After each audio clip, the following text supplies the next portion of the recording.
A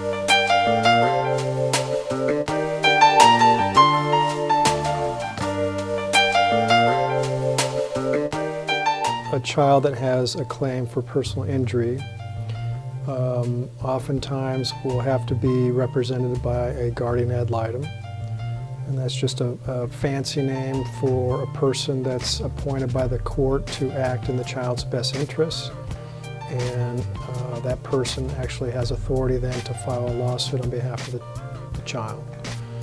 Whenever a child's claim settles, there's a court approval process, and the child's claim has to be approved by a judge or a court.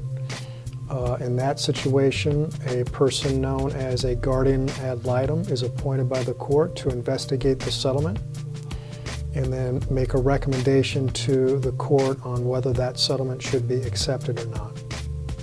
The guardian ad litem will also give recommendations on what to do with the settlement funds and how to invest them.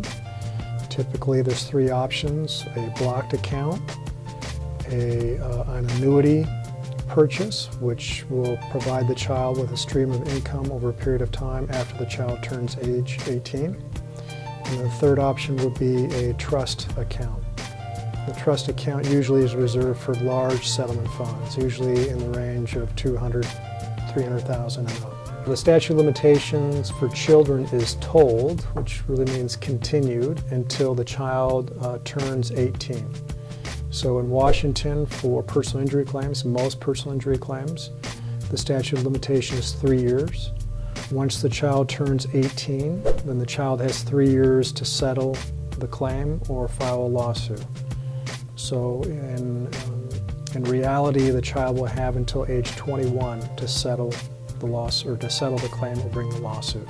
The tolling of the statute of limitations for children's claims, there's pros and there's cons. One, obviously, the more time that you have to settle a claim or bring a lawsuit can work in that person's advantage if there's some sort of delay, either by the child or the parents.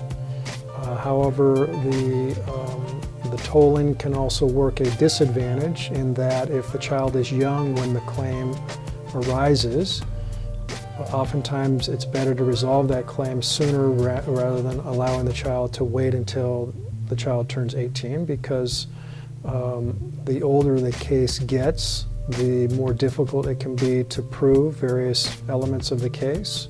Witnesses may die or move, or their memories may fade over time. Evidence may be destroyed or lost. So there's always a balancing act when it comes to how fast you bring the child's claim versus waiting until the tolling period expires.